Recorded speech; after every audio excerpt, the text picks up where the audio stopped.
Escambia County Emergency Management is so excited that we were able to host our very first Hurricane Florida Landfall Escambia County Girls Summer Camp. I really love that this is giving them the opportunity to explore a career path that they may not have even considered before. The hurricane event has been so much fun so far.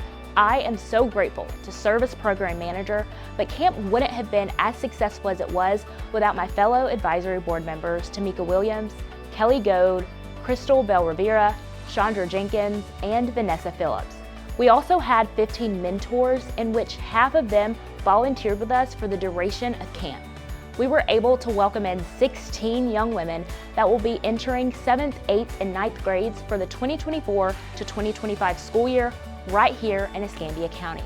We set out to accomplish a mission of developing and elevating young women as leaders in emergency management while expanding the image of the emergency management profession and allied fields as a positive force for improving public safety and government. Events like this, I think, are so important for young girls because it's just an opportunity for all of them to come together, meet new friends, learn a little bit about emergency management and local government. It just is a very engaging week for the girls. There's no rule that says that women can't work in the public safety field. Having women in the field of public safety is very important, just like any other field, because women can do anything that men can do. Because of our great partners, these girls learned valuable lessons and gained experiences, and they also made so many new friends and more.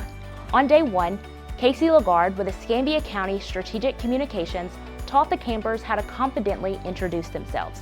I introduced them to what emergency management is, and they demonstrated what they learned through making vision boards.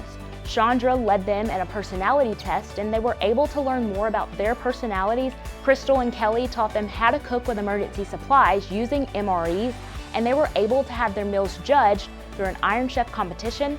And then Deputy Director of Waste Services, Kara Shrimshop, taught them how to properly sort debris to in turn contribute to helping restore the community after a disaster. On day two, campers completed a 4-hour self-defense course led by Escambia County Sheriff's Office. Campers learned about the PIO and journalism experience with CMR's Andy Gibson and WEAR's Sue Strawn, and they even hosted a press conference acting as the media or government officials. Tamika taught the campers how to make no-sew blankets, and we were able to present the blankets that they made to a local homeless pregnant women's shelter, Magella House. On day three, Katie and Donna with Walton County Emergency Management and Elizabeth with Florida Division of Emergency Management taught the campers FEMA's ICS 100 course, and all campers passed the test and received a certificate, which is a certification required to work in the Emergency Operations Center. We used a campaigning activity to incorporate Glow Germ with Luvi and Vanessa, who are staff of the Department of Health in Escambia County. And the campers were also certified in CPR, led by Escambia County Emergency Medical Services.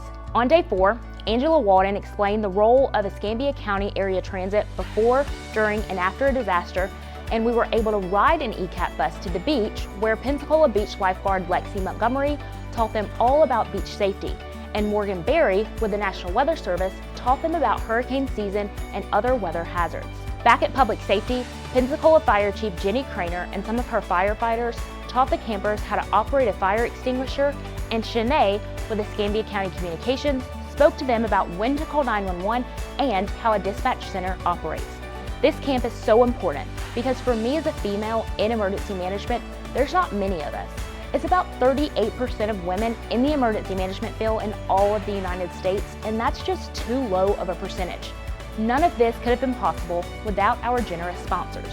From breakfast, snacks, and lunches, to CPR certification cards, to backpacks, to name tags, to monogramming and sublimation services, to hats and cooling towels, to disaster kit items, everything we were able to do and provide was solely based off of the donations we received.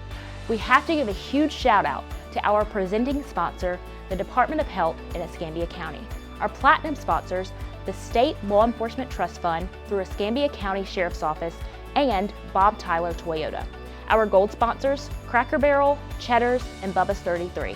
Our silver sponsors, Navy Federal Credit Union, Escambia County Professional Firefighters, Regions, Cajun Stitchery, Stadium Sports Apparel, Pedro's Tacos and Tequila Bar, Mama and Papa's Tacos, The Nerdy Den, and A&S Sportwear.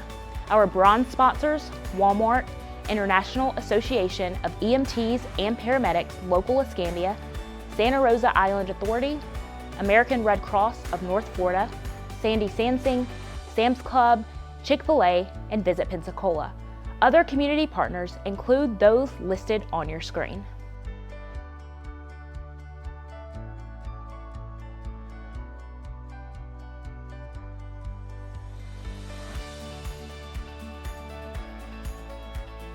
And thankfully, we have managed to raise over $10,000 with monetary and in-kind donations.